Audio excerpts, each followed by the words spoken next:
Now it's time for RoadWorthy Drive with Ken Chester.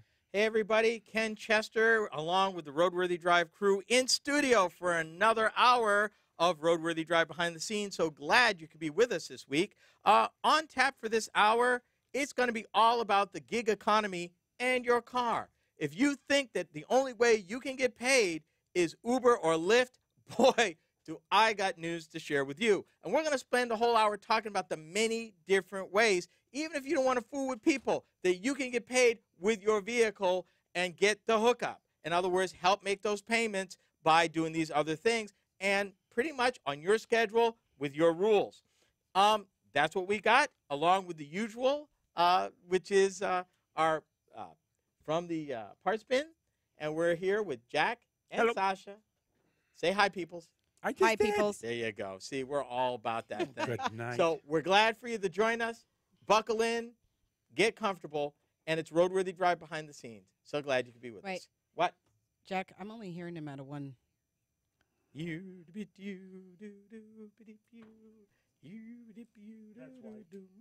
Ah, there we are. Are we good? We have stereo. Are we good? Yes. Okay, if you he got that would've- a little If extra. he would have fully plugged you in, you would have heard both sides. This is why you have a professional put together. the That's true. equipment. Yes. Wow. And that's why I are the professional.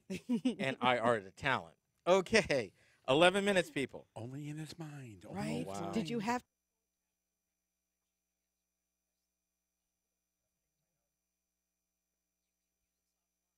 Do you want to go faster? Yeah.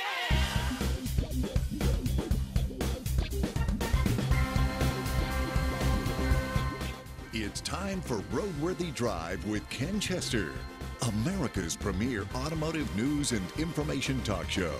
Ken loves talking all about cars, past, present, and future. Here he is, that automotive nerd with the historical twist, Ken Chester.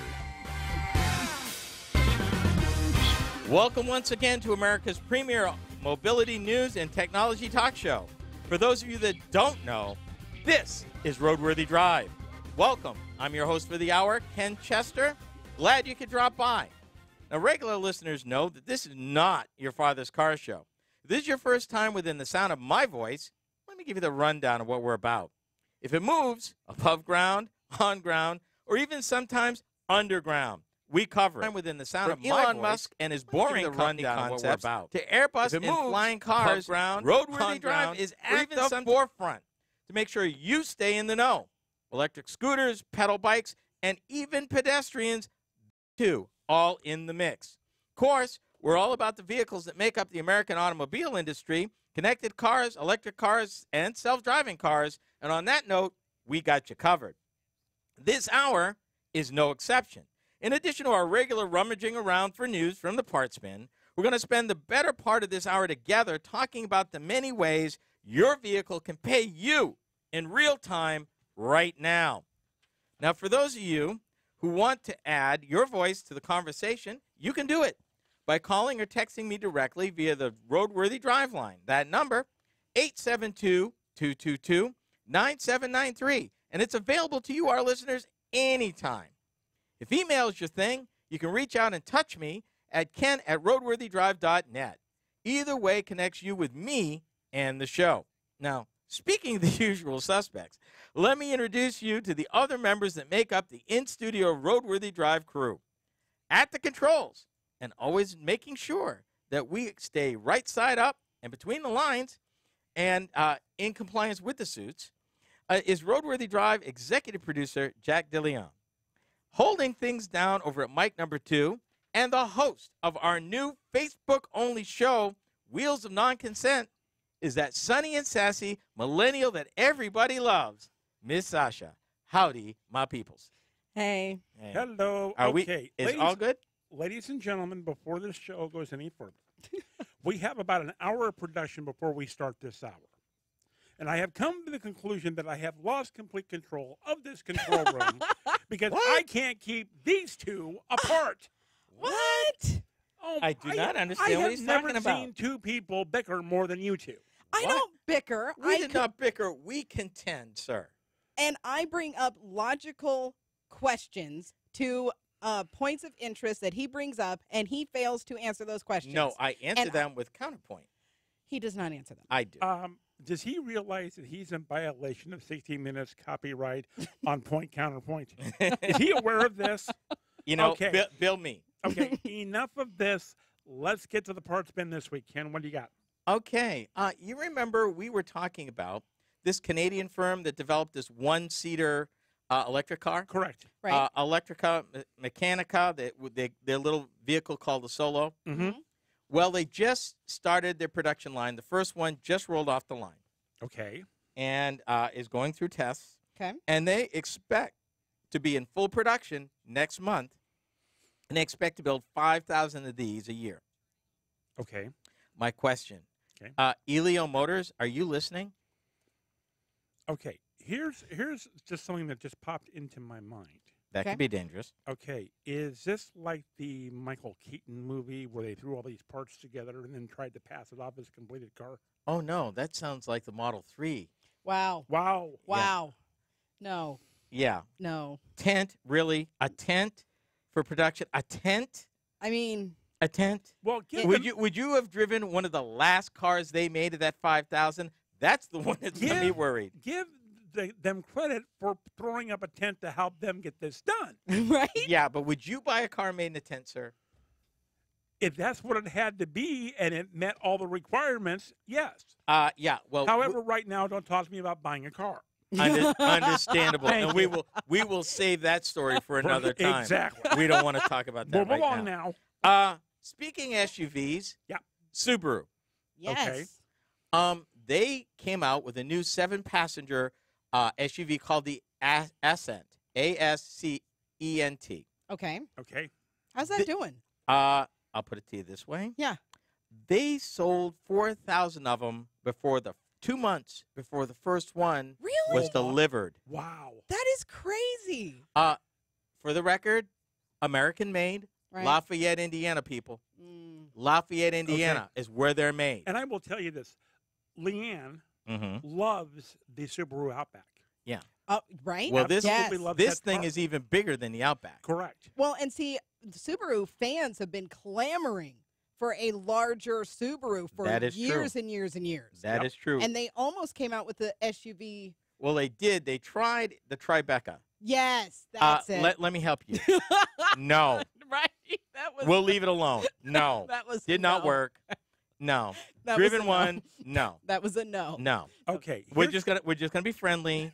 Mama told me if you can't say something nice, don't say nothing. Wrong. Okay. No. Here's my question. Mm-hmm.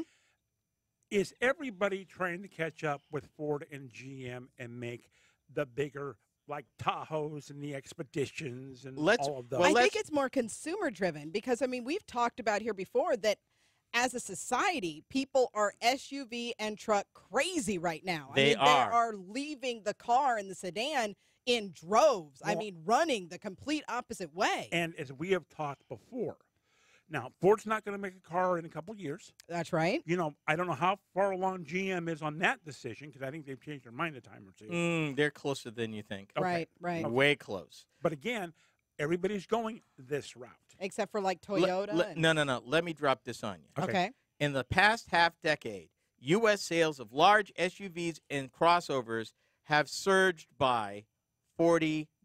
There you go, Jack. And that does not surprise me because I'm going to date myself here. But back in the minivan days, that was the craze. Now all of a sudden, the soccer moms are all driving sports utility vehicles. Yeah. Yeah. Mm-hmm. Now bear in mind, this is more than the 19% gain in the industry as a whole. Wow. What the problem was for Subaru, why they had to do this is what Sasha said earlier. Many of the folks trading up were trading in their Outbacks and Foresters. So Subaru needed something to keep the faithful in the brand. Let's talk about what these things cost. They're not cheap, people. If you want to own an Accent, be prepared to spend between $32,000 and $45,000. Well, that's still not as bad as a pickup truck at 50 plus, or True. these SUVs, these other SUVs at 50 plus. And with the exception of that who shall not be named, Subaru is a solid name. It I is. mean, those that are Subaru loyal will tell you. I mean, they're still driving around their 1992. Well, just remember the original saying, the original marketed saying of Subaru back in the day. Inexpensive and built to stay that way. Well, they're not so much inexpensive, but they're built to keep. And their safety record is pretty doggone good. Subaru Eyesight, an industry leader in terms of adaptive driver assistance systems. Yep. And gets very high marks from the Insurance Institute for Highway Safety, by the way. But let me take you back. Subaru said that the launch of this new SUV was the brand's biggest product launch in at least 22 years. What was their last major launch? The Outback in the mid-'90s. Yeah. And that pretty much saved Subaru, by the way. Subaru was in trouble until they launched that in 1995. But since we're all about made in America, let me throw this at you. Indiana, other automakers who make stuff in Indiana. GM makes pickup trucks just outside of Fort Wayne and Roanoke. Toyota makes minivans and SUVs. Their big Sequoia, Princeton, Indiana. Honda makes Civics and I think CRVs in Greenburgh, Indiana. And while Chrysler does not build whole vehicles, ground zero for their transmissions, if it's a Chrysler transmission going into an FCA vehicle, it's made at Kokomo. And I've been in some of those plants. Yep. Yeah, if it's a Chrysler transmission built in America, it's made at ground zero in Kokomo, Indiana. So Indiana is quite the place if in terms of automobile manufacturing. But you could also make that same argument for Illinois, Michigan, Ohio, and that's just north of the Mason-Dixon line. Of course, when you go south, you've got Kentucky, you've got Tennessee, which is big, Alabama, which is big, Mississippi, believe it or not, which is big, and I think Georgia even. Yeah, Kia's got a plant there. And it's interesting to note, the distance between the Hyundai plant in Alabama and the Kia plant in Georgia is 85 miles. Wow. So they share a lot of the same suppliers. That is pretty doggone close if you think about it. Yes, it is. Now, next up, it's called the gig economy and definitely not the traditional 9 to 5. More than merely Uber or Lyft, see how your vehicle can help you get paid. Real facts, real opinions, real talk. You are listening to RoadWorthy Drive.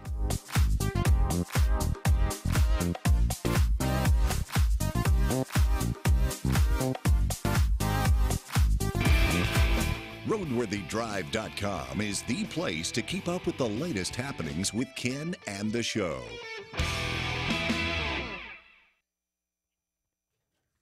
That sounded a little strange at the end there. Yeah. Okay. You know, I have a huge thing when you say American made, because a certain someone gave me literature straight from Automotive News that listed the suppliers put into 2019 vehicles. Into 3 2019 vehicles. Right. And partial list. Right. Okay. And just so we understand each other, a lot of those suppliers were not United States based.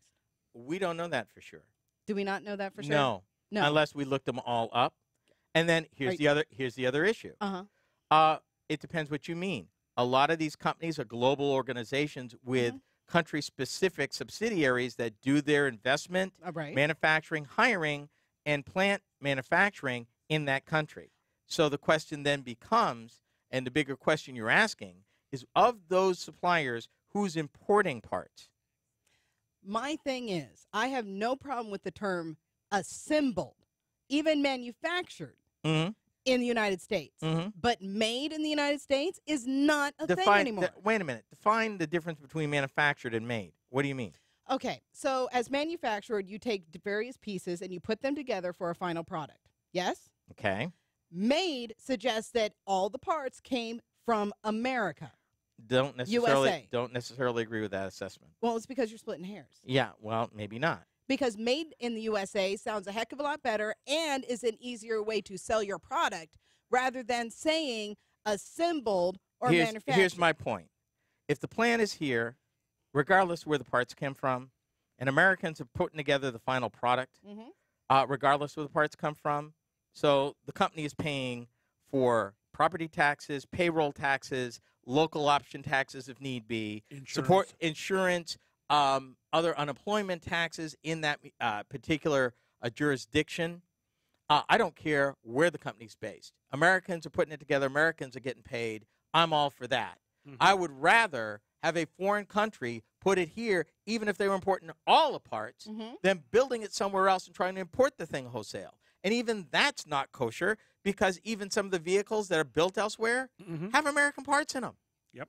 So even you can't say one way or another, because we know that I can name at least one company that makes parts here that ships parts to China for incorporated in a vehicle built there that's back imported in the United States. DZ. Yep. And that's one of many. Yep. So you really can't go there. The bottom line is this, people. And then we're going to let this go. For now, we are. For me, I'll speak for myself. Anything that creates American jobs and provides a living wage to American workers, I'm for. But we need to do it with some common sense, okay? Tariffs are not common sense. Tariffs are something that you do when your economy or your industry is flat on its back and you're trying to, give them a breather so they can get back on their feet and get competitive. If you're already in a world where employment is already low, unemployment's already low, and it's already at full employment, and they can't find the people for the jobs they got now, it doesn't make sense to make more jobs available unless you're either going to provide job training to help people move up, which makes sense, and then you bottom fill, but we're not doing that. Can I ask you a question? Yes, sir. Do we have a animal going across the countertop?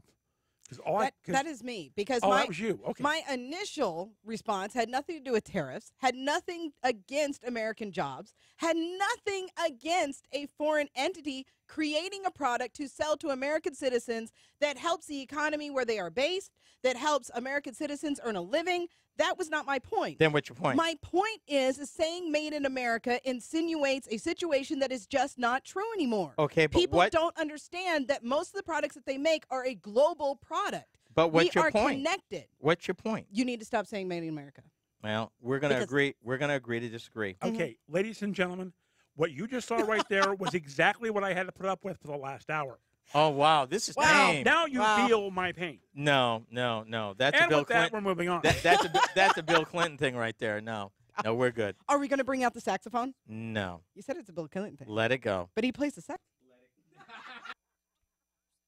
Again, who controls the power in this relationship? That was wrong. Moving along, people. He just shut us off, people. Set your clock. What you got the clock? I got 9. Do you have the jingle, sir?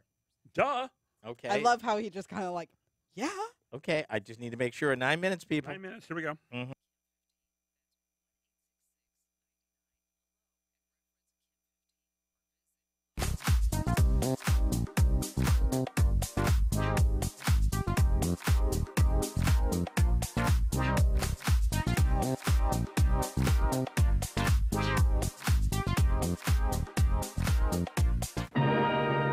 Exciting by day, the Brussels World's Fair at night was a dazzling wonderland.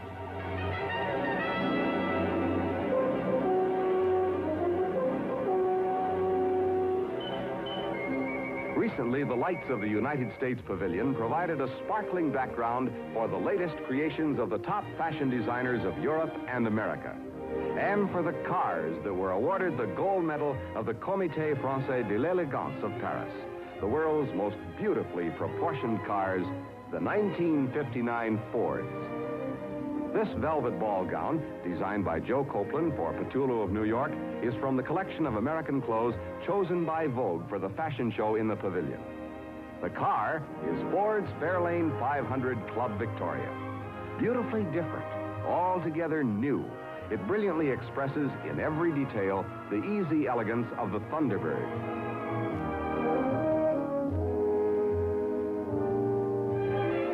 This is High Style by Maggie Roof of Paris. Note the wide off-the-shoulder collar. And this is High Style in station wagons, Ford's new country sedan. Here's the fresh new direction in station wagon design from America's station wagon specialists.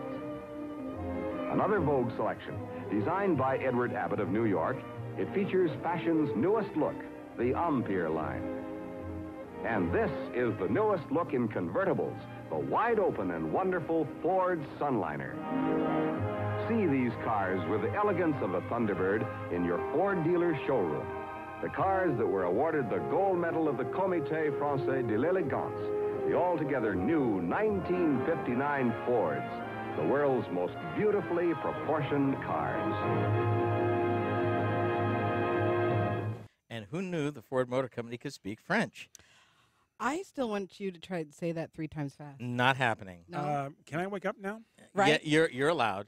Thank Real you. facts, real opinions, real talk. You're tuned to RoadWorthy Drive, and I am Ken Chester, your host, in studio with the RoadWorthy Drive crew, the opinionated and fully caffeinated RoadWorthy Drive crew, I might add. Thank you for listening. Now, this hour is all about the gig economy and the vast opportunities for a person with a vehicle, license, and decent insurance. No matter where you live or what you're driving, chances are there's quite a number of ways to get paid. Those ways are much more than just becoming an Uber or Lyft driver. Surprised? So was I when I started my research, and that was kind of thanks to Sasha. We were looking at some things, and she brought up one thing about how to get paid, and I started digging into it, was completely overwhelmed about all the many ways that you can get money by having a vehicle. And with the average cost of vehicles between 25 and 35 grand, you need all the help you can get nowadays. Yes, you do. Yep. So I thought that I would divide this into 3 and would start with the easy stuff. How to turn your car into a moneymaker with some flexible side gigs. Now, the obvious one, what I call the original side hustle in a gig economy, Right. Lyft or Uber. Right. Okay. Here's some interesting facts about that. To be eligible, you need to be at least 21 years old with a year of driving experience, pass a background check, and something I didn't know, own a car made in 2007 or later. Yep. Do not understand what they got against my 2000 Chevy Astro van. Or my 2000 Pontiac Montana. Do not understand that. Because of the fact what they're worried about is they're worried about the car breaking down. Or the car is not what they're going to say nice enough. But you know what? If I'm driving for Uber or Lyft, it's because I need some money. But they will also help you purchase a vehicle. That used to be, but Oh, they they kind of don't got do to. it anymore? Oh no! Yeah. Because Oh, as it wow. found out, it was costing the drivers way more Oh, okay. than if they had done it on their own. Now they also said that because it's simple to switch between apps, many Lyft drivers also are Uber drivers, and I've seen that Oh, with yeah, both where they've Lyft got and both Uber yep. on the thing. On the back. So they're still at now. Here's the thing: if you want to drive for Uber, you actually end up putting in a little more time. I think you end up having to have at least 3 years of driving experience if you're 21 years old.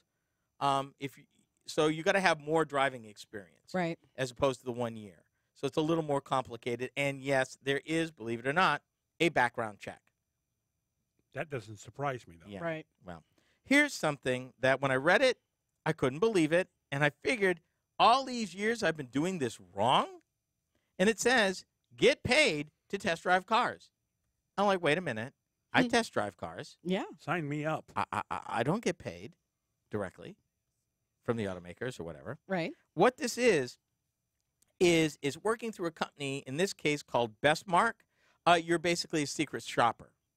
Ah. Aha. You go and pose as a potential buyer. You get to test drive a car, the sales pitch, the whole bit, and then you report back on your experience. And dealers, some larger dealers will often use this to basically verify that what is getting to the customer is in sync with their training Okay. in terms of how they operate, what they say, how they say it, promises, things like that. Which really, if you're a dealer, particularly a large dealer, you want to make sure that your people out there on the lot are not over-promising things that might get you sued later. Mm-hmm. And one of the ways to do that is secret shopper. Check, have a gut check. And that would be a great way to do it. Mm-hmm. And I would assume that's more in larger cities. They don't give you an idea of what cities that might be available in. Okay. But another thing. So, to come back to that Uber and Lyft thing, one more thing on that. Mm-hmm. Your car must be a 4-door, seat at least 4 passengers, not including the driver, be registered in-state and covered by in-state insurance. I can't rent. So I can't rent a car to Uber. No. Mm-mm. And here's the other thing. Are Wow. they checking also to make sure you have the correct insurance? It doesn't say that. Because as we found out very early on with Uber, that your regular insurance you get from an insurance company does not cover you. Yeah. And most policies now say they will not cover you. Mine That's says exactly it. it. Mine specifically says Yep. it. So does mine. I think, and I'm not for sure, there was a point where Uber might be offering insurance. I thought that they used to cover the insurance. Yeah, Like early this is on. this is not clear. In this particular piece, it says that you need to have your own in-state insurance. Right. But that's a little tricky because, like I said, in my case, if I was going to do it, my policy definitely specifically says Yep. no. It does. Can you buy a rider, though, for it? You know, I don't know because I wasn't in that situation. That would be a great question for your insurance agent. Could be. Let me throw this at you before we go to the break. How about getting paid to carpool to work? Okay. Okay. Using a specific app? In particular cities. In D.C., if you start a new carpool, you can make $2 a day up to $130 over a 90-day period. In Birmingham, Alabama, drivers make $70 over 90 days for taking alternative transportation or carpooling. In California, in San Mateo County, you can get a $50 gift card for retail or online stores when you start or join a new carpool. And if you happen to drive on the busy highway in Boulder, Colorado, you can make $75 in Amazon gift cards for carpooling or van pooling. Oh, wow. And this is just some of the ideas. With the gig economy, you don't need a semi-tractor, trailer rig, or van to haul freight. We show you how. Look out, UPS, coming up. Real facts, real opinions, real talk. We are RoadWorthy Drive.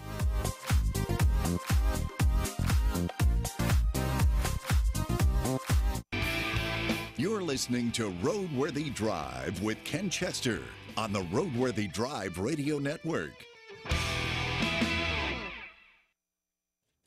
Okay, yeah, because I could have sworn that they supplied. Now, I can understand that you need to have insurance for, how do you put this? When you arrive, like when you're driving to and from wherever you're going to be working. Correct. Do you know what I'm saying? Yep. So I could see that, okay? I could also possibly see, but see, it wouldn't work with my particular insurance because if I get into an accident, even if I don't have someone in the vehicle with me. So let's say I'm officially on the clock with Uber, okay? And let's say I just happen to be switching from one block to another block and I hit someone or someone hits me. My insurance will not cover that because I'm on the clock per se with Uber. Do you see what I'm saying? Yeah, well, mine, like I said, mine was very specific. So was mine. Very. Well, and I think mine is as well. Let me throw this at you because even for this hour, I scratched the surface of everything out there. There Didn't was even so get into much. it. I mean, let me just throw some of the things we didn't get to in that last segment. This not so much now, you don't see it, but about 10 years ago, this was a big thing, putting ads on your car. Yes. Yep. I remember was that. big about 10 years ago. Yep. There's still companies that do it, but there What? seems to be a lot of scammers out there. Oh, yeah. Two that were legit, which were approved by the Better Business Bureau, Carvertise and Auto Wrapped. And I did check out their websites, and yeah, they're legit. I remember auto wrap. You remember that? Like you'd see people every once in a while, they would literally wrap your car in an advertisement. So Yeah. you'd either be like, and I used to think that these were actually business vehicles, you know, like H&R Block had its own Correct. little, Yeah. you know what I was, and it wasn't. I mean, you had to have like a newer vehicle. They wouldn't take And you had to drive a certain route or how many hours Yep, a day. There was yep. there was some requirements for them to do that. But and you got an extra bonus if you actually lived in the area. Like if you lived like, just for example, if you lived like downtown here in one of those really nice lofts that they just did, and then you drive like to, you know, another part of the city, like every day for, you know, whatever. Yeah. I mean, you get a certain. So, I mean, that's a way you can get paid just driving around if your driving patterns happen to fit what they're looking for. Yep. Here's another thing.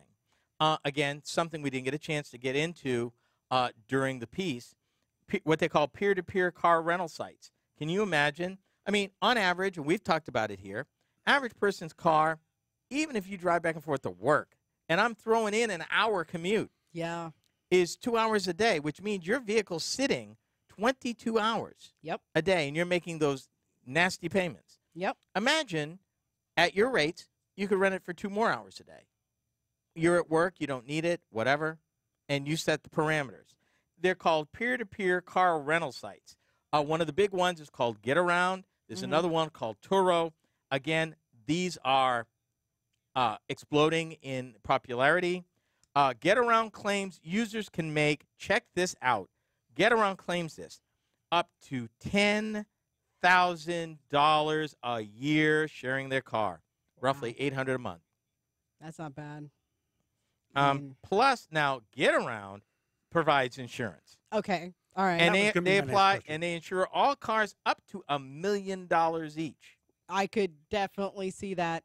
Now, who is obvious? I mean, I can't say that I would be liable, but if the person happens to hit someone else while in my car. Kind of depends on the state. If you're like in Massachusetts, it's a no-fault state, so it doesn't matter. Right. But the thing is, you would have insurance over and above anything that you would personally have. So if it was rented, you would be under that umbrella of Get Around's insurance. Okay, that's what I wanted to make sure. Yeah, it would not go on your personal insurance. Right. Now, the challenge. Get Around's only available, of course, Portland, Oregon, Chicago, D.C., San Francisco, surprise, Oakland, Berkeley, California, Boston, and Northern New Jersey. I'm scared. Northern New Jersey. Really? Forget about it. Really? Really. Okay. Last one, and we'll move on. RVs. There's peer-to-peer rental for RVs. Oh, yes, now. I knew that. And we talked about it, which is peer-to-peer as opposed to going someplace. Yep. Somebody's got it parked. This piece, there's one called RV Share, and they found a Class A. Now, Class A is basically a diesel pusher. Not necessarily. Class A is a big one, but not necessarily a diesel pusher. Oh, okay. Could be a V8, a V10.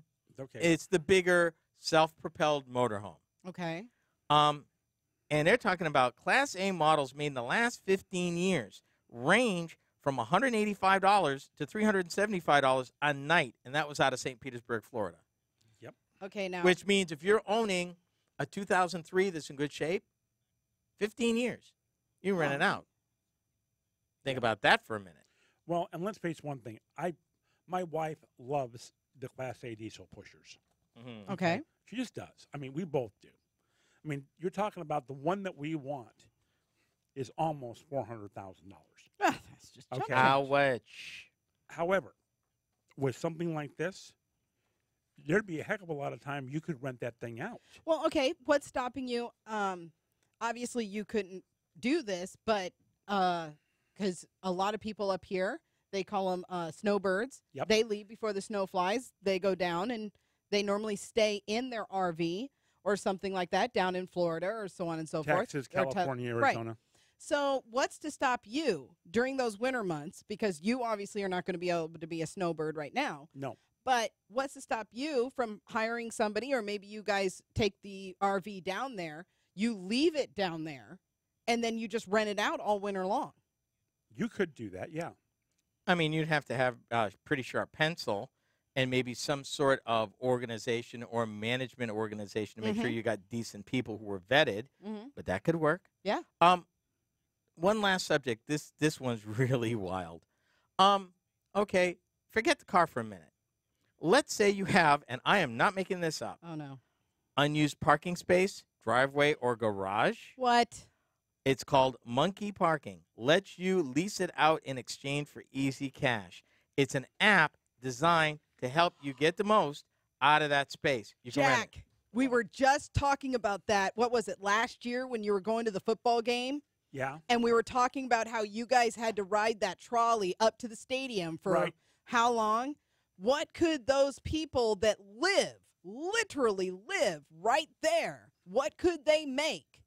I can answer that question. Okay. Okay. Somebody that's got a yard.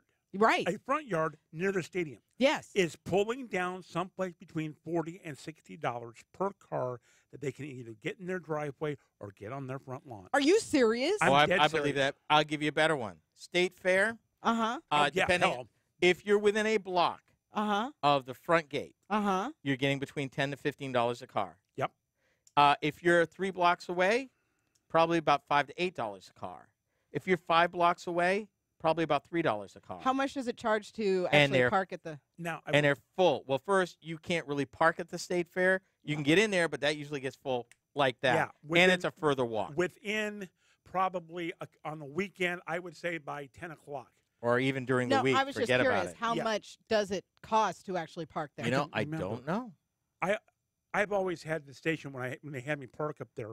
I always got tickets to park. And in the case every year that I went to State Fair, we usually parked in one of those yards. It was way closer than even then because they were full. Well, not only that, too, but what you also have to remember, too, is that this is how the people in that area literally put their children through college, was because of the 10 days every year in August, like clockwork.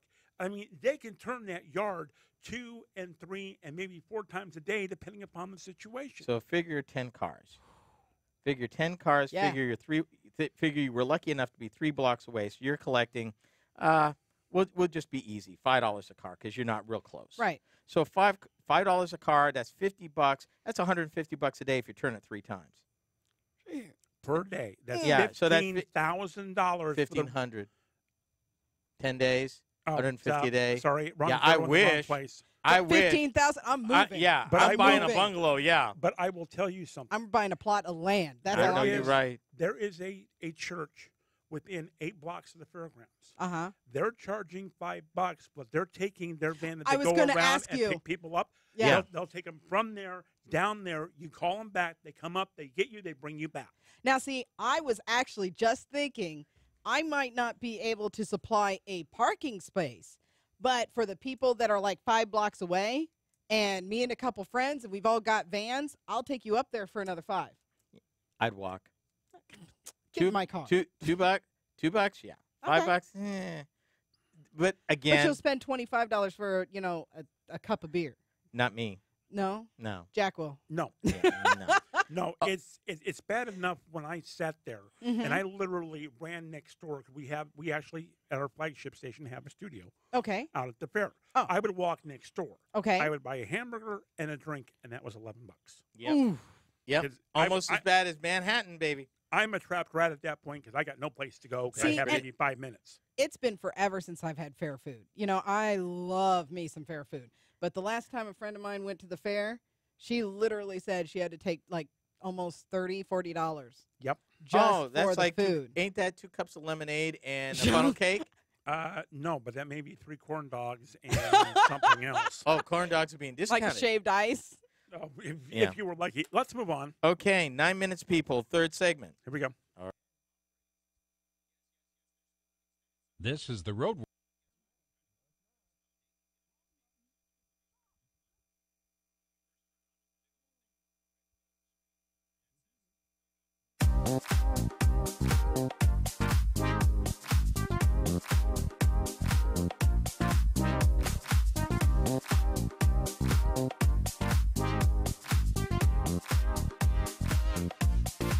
Now you guys have got me hungry for state fair food. Hey, you know what? It's that time of year, my friend. I know it's that Red time of year. Deal with it. Funnel cakes is all I'm saying. Oh, wow. Leave it alone. Red. No, what I want is a turkey leg. Oh, right. Dude, Oh, no. yes. Come on. I want. Wait a minute. I want my brat, and Ew. I want my fair lemonade, Yes. and I'm straight. No, That's all what I about need. those? What about those potatoes that they like shave it and it's curly. Yeah, I know what you're talking about. and then they drizzle it with the Nacho cheese, yeah. yeah. Let it go, people. So good. In case you're wondering, real facts, real opinions, and real talk. No, this is not a food show. You might think it is, but it's not. I'm a It foodie. is segment number 3 of this hour of RoadWorthy Drive. America's leading premier mobility news and technology talk show. And we've already thrown him off already. Right. I know, right? I mean, technically, we can use mobility to go get us fair food. Yeah, but we're not going to get fair food. I mean, First of all, because the fair ain't started yet. no, that's not necessarily true. I mean, there are fairs, county fairs happening all over our state But right now. nowhere close to here. I mean, can we do a miniature road trip to No. find that out? No. Not that kind of mobility. All right. You can learn more about the show and this crazy RoadWorthy Drive crew that I'm a part of at the show website. That's roadworthydrive.com.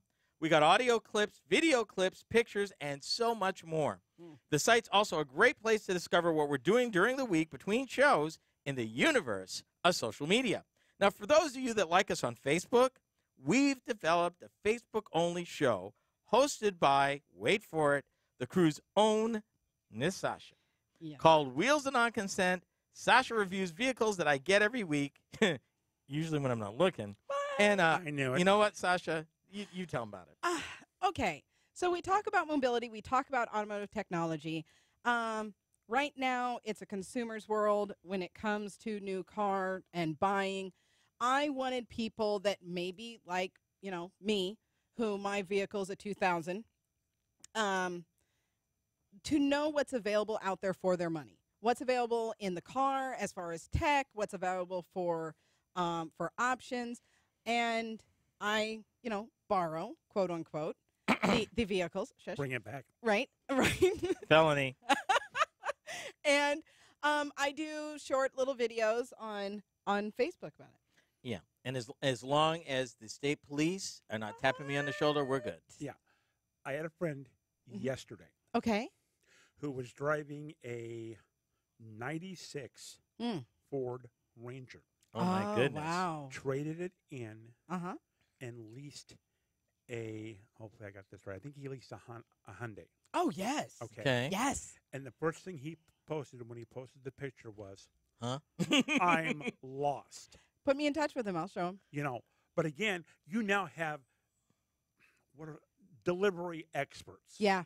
At the dealerships now Yep. that are delivering these cars, especially when you start talking about the older generations are going, what is this? Why is this car beeping at me? Why is the brake tapping And you my get foot? button overload. Let's make this simple.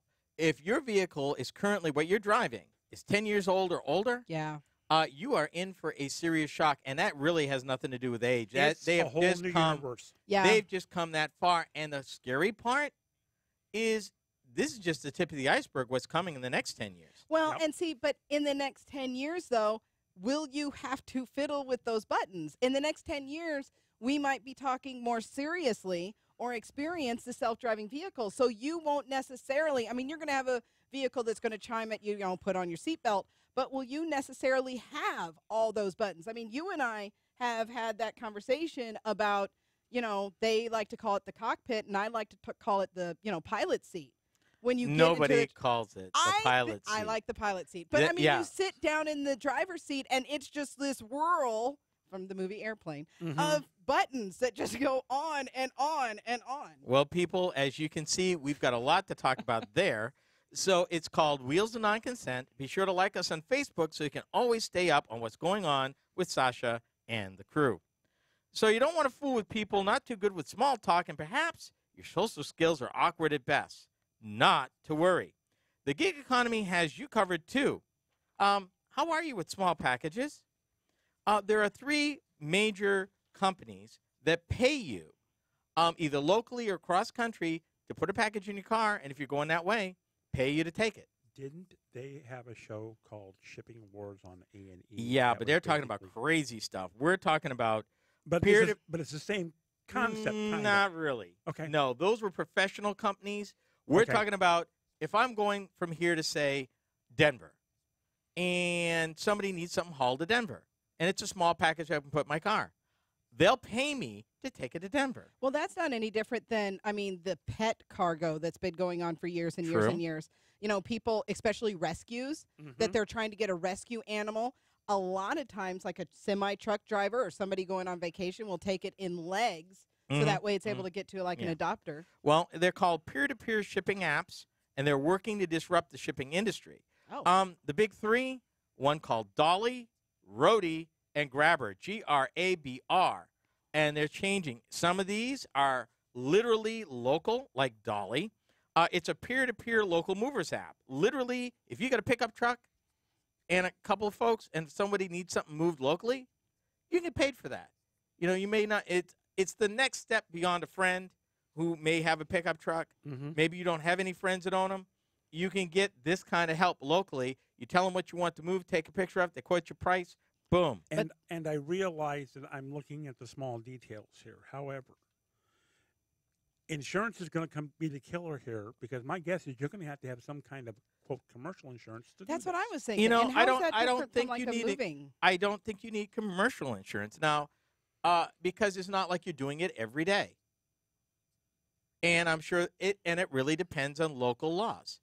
Yeah, true. You know, local and state laws. Some yes, some no. I mean, this is the new gig economy. This stuff is growing and it's catching on, and it will be up to the cities and governments and states of, you know, whether they want to support it or squash it. And please understand, I'm not trying to be a doggy downer here.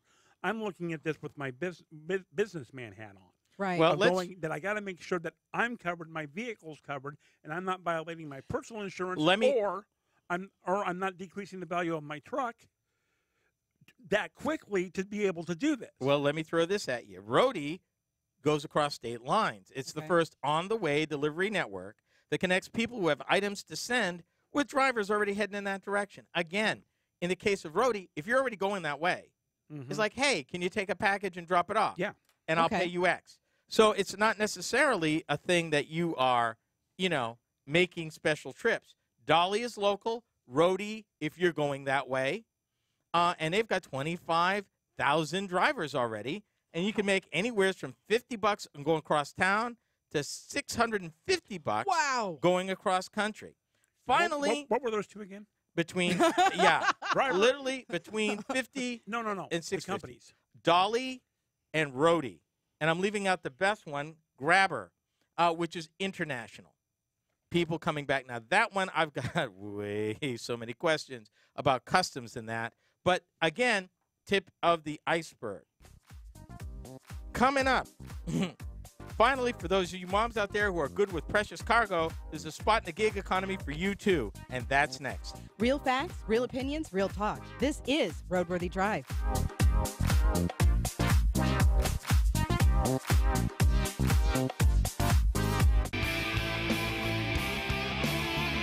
This is RoadWorthy Drive.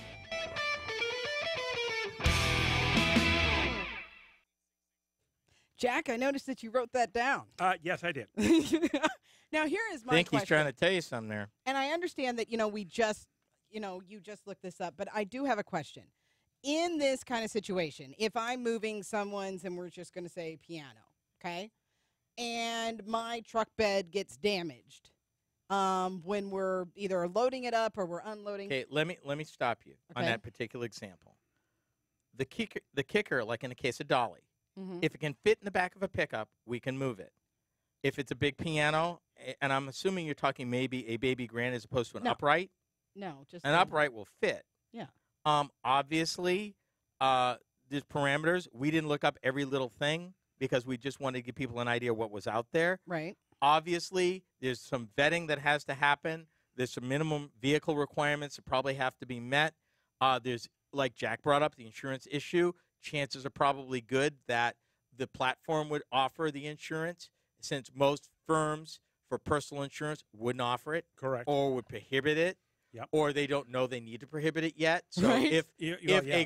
seriously. I know. This gig economy is evolving so fast that the insurance policies may not realize that there is a shipping peer-to-peer app that one of their policyholders might engage in that might end up in a claim. But it's similar to the net. I mean, when the 1990s, late 90s, when the internet just exploded. I mean, people were made millionaires within like 2 years. I mean, it was crazy the amount of money that was earned and spent and exchanged when the internet was just this budding creation. Yeah. And now we have entered in a situation where, and I know people like to nitpick on the millennials about how millennials want to leave. Yes, we're picking on you. Stop it. People want to leave, millennials want to leave the house. They want to instantly be successful. They don't necessarily want a 9-to-5 job. They've been raised in a household with parents that had to work a 9-to-5 job. Parents had to leave the house at 7 a.m. They didn't come back until 6:30. They were cranky when they got there. They weren't there for games. They weren't there for baseball. they don't want that kind of reality for their own children or for their own lives, for that matter. So now we have this explosion of other ways. And let me add this. All we're talking about, this small piece, hold on, this small piece is just interacting with having a vehicle. The gig economy is so much larger than that. I didn't even scratch the surface of all the cool stuff that's out there. We're in a world, partially due to tech and partially due to changing expectations, that you could make, if you were aggressive enough, you could put together a variety of gigs from a variety of sites and make a decent living and never, ever have to punch a clock for anybody. Well, and that's the one point, and you mentioned it very well. However, the other side that I see about this, and I'm going through this myself right now, when you're a millennial, and I'm going to go the whole gamut, 18 to 37, okay? Barely made that. Or whatever that age group is. Right. No, that's it. Okay. Yeah, that's it. Here's the thing. When I was in that demographic, the 18 to 37, I had no fear. Yeah, let's give this a try. Okay? That was me. Today, I am half scared out of my mind. And the thing that I'm finding out, the more and more that I think about things, is the fact that at my age, do I really want to try this again to try to recreate myself? Let me give you some. Well, you know, but again, I have an entrepreneurial spirit. I always have had. The other thing is that I'm wondering how much of this, not only driven by millennials, not only driven by perhaps people that have around your age group that have decided that they don't want, let's say you've worked at the same job for like 20, 25, 30 years, right? And it's not working for you anymore. You actually want a social life now. What? You know, stop. So why not do this, that, and the other thing? But the other thing is, let's think about the pandemic of social people suffering from depression, social anxiety, all these mental disorders where they're not necessarily handicapped. They could still like work, but they have honest to goodness medically diagnosed issues with interacting, and they literally are incapable, myself included, of doing like Walmart cashier, that kind of thing. Let me bring this in. What I've researched was just vehicles. Right. The one thing I stumbled across, knew I wouldn't be able to cover it. Okay. All the other amazing gigs out there. The beautiful part about a gig economy is you can try it. If it doesn't work out, you go to something else. It's not like you've got to make an investment of a 9 to 5 and go to a job and, do all that stuff. You can string these together. Little examples. Let me give you a couple. Here's another one, and I'm still just talking transportation. This one's called Lyft Hero, ride-sharing designed specifically for elderly passengers. Here's another one, Curb, ride-sharing that works solely with licensed insured taxi drivers. Here's another one. It's called Wings with the Z. All it does, give rides to and from airports. That's all. I can do that. Another crazy one, and I'm going to spell it. I think it's UZURV. It's UZURV, a reservation services app that allows riders to make advanced reservations with the on-demand driver of their choice, which means Uber, Lyft, Get Around, whatever. And I'm still not done. Other crazy stuff. Love Home Swap. Swap homes with a fellow traveler. Open airplane. If you own a plane, you can make some money. That's what I was talking about right there. That. Wait a minute. Crazy stuff. Boat bound. Share your boat. Share shed. You got a tent, paddleboard, a kayak, mountain bike. Share shed allows you to rent out your adventure gear to others. I mentioned monkey parking. Parking Panda. Closet Collective. Can you realize this? Closet Collective, a subscription rental service for everyday designer wear that's in your closet now. You can rent it out. Those are No.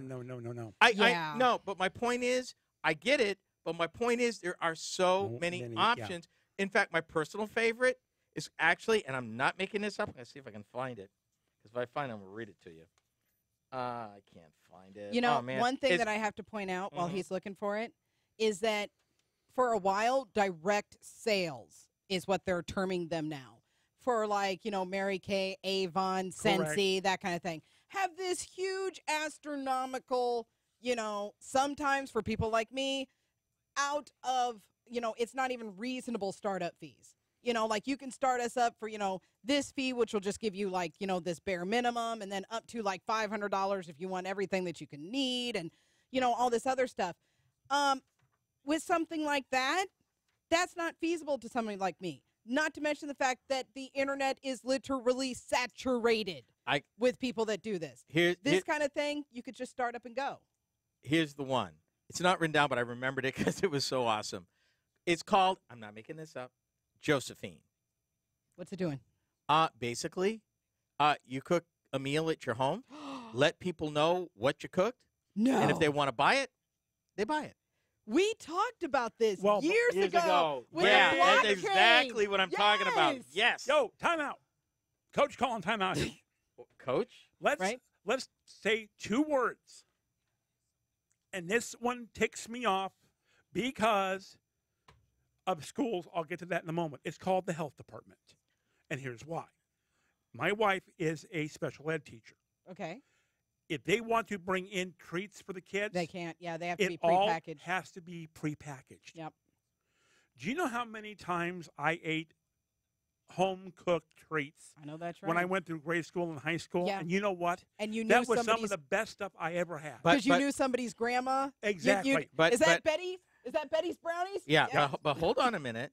Again, there are always limits. We don't know if it's available nationwide, regionally. It would be subject. Typically, with these type of gigs, you usually have a threshold. Like, for example, I would imagine if you're cooking, if it's hours, because there's issue of commercial kitchen, how many are you doing?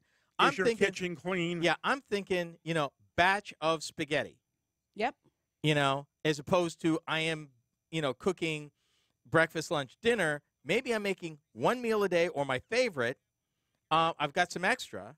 I'm willing to sell it, you know, and for people who want a decent home-cooked meal, maybe in my neighborhood. That is an app that I would love to have in my car. So that's all I'm saying. I mean, I'm not saying, you know, we're going to be competing with restaurants. I know. Are you set for 850? How about who? Are you set for 850? I am, Get actually. set for 850. I am set. We got to go. Well, you know, people want to have conversation. I mean, this is like... yeah, but Sasha, but we're done. We got to go. We got to go. All right. Here we go. 850. 850.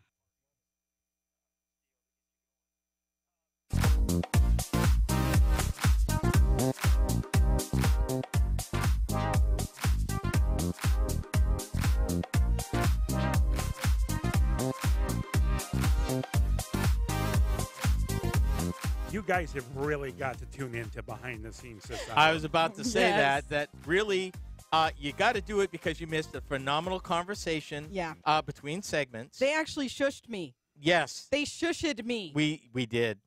We did. Honestly, we did. And this is RoadWorthy Drive. He's Ken Chester. I'm Jack. And she is I Sasha. am incorrigible. And, yeah, poor Jack is stuttering. He's just so excited. RoadWorthy Drive is America's premier mobility news and technology talk show. And, yes, heaven knows, I'm Ken Chester. Now, to recap, the subject for this hour, just in case you got a little into the weeds, has been about the gig economy and your vehicle.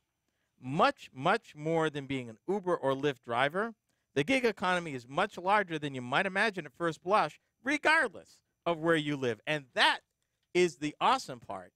You know, it doesn't necessarily require that you live in a big city. That's true. Yep. And that's amazing. Now, for this final segment, the topic is ride-sharing services, and they specialize in minor and teenage children, and as well as senior citizens. And I don't know about this one.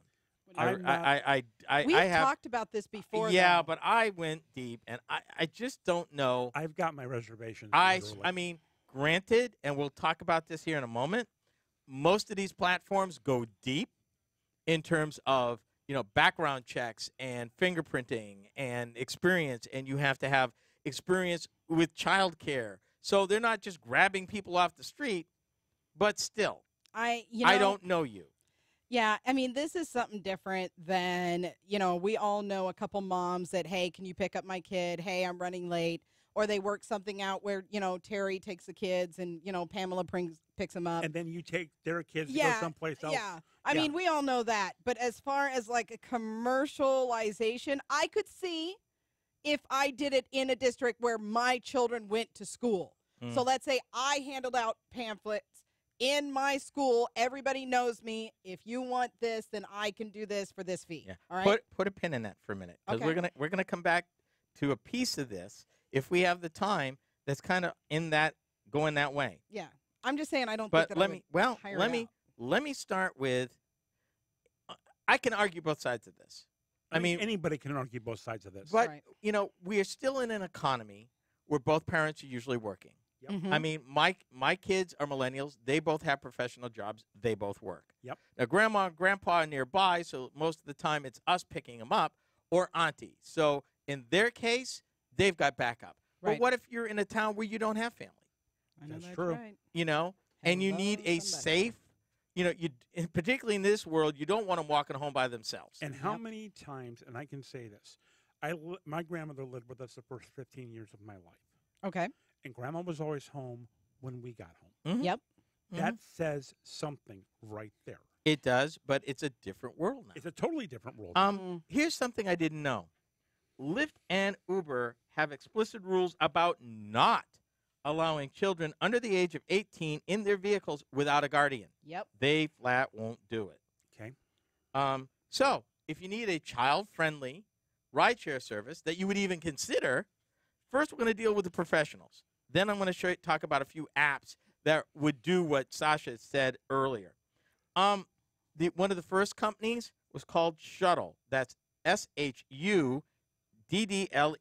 And they took the precautions, did all the hiring drivers, extremely safe, but Shuttle was too early and didn't make it. Okay.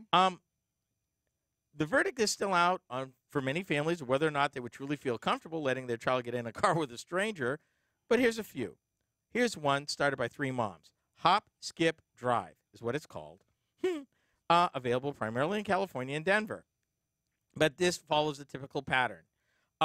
They've got an easy child-friendly service from unique driver requirements that include 5 years childcare experience to a comprehensive 15-point driver certification process, even live tracking of your child's ride.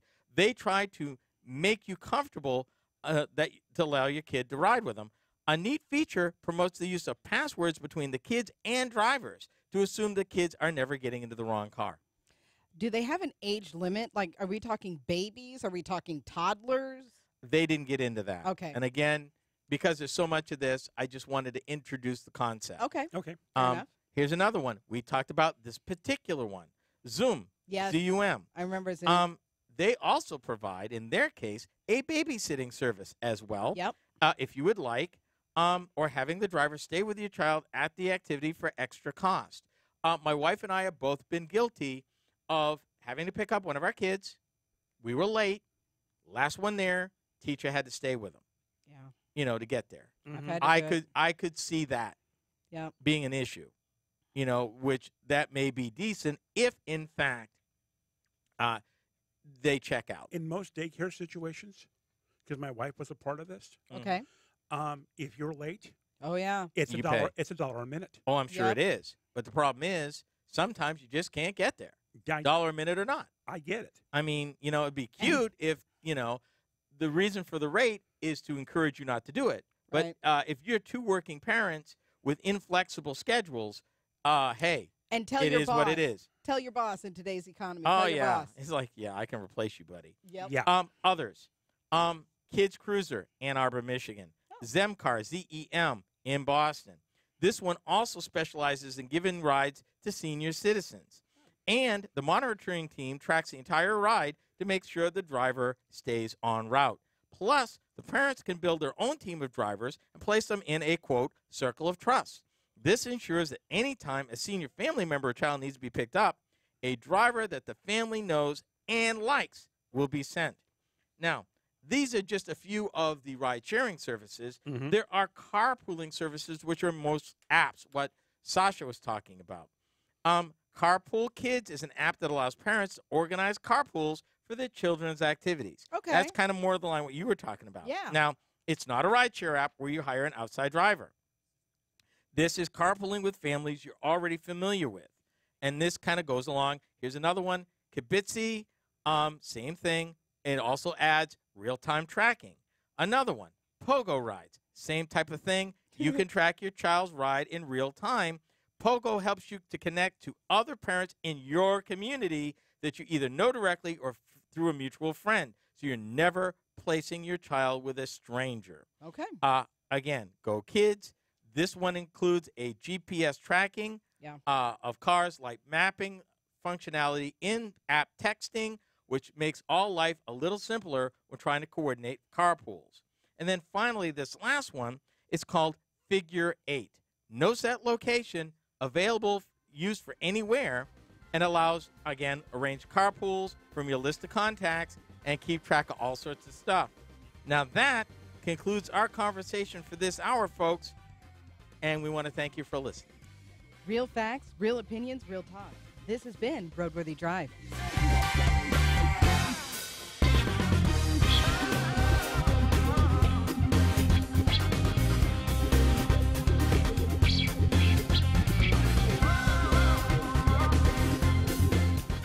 RoadWorthy Drive with Ken Chester is a copyrighted presentation of the RoadWorthy Drive Radio Network.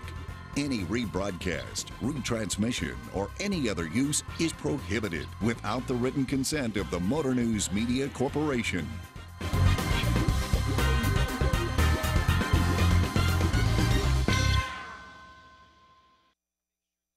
Just to make a point, this is just the tip of the iceberg of what's available. And this is just with your vehicle and apps. That's just the tip of the iceberg of the gig economy. But we wanted to give you a taste because we are a mobility show. There'll be more of these, trust me, and I'm sure we'll revisit it again.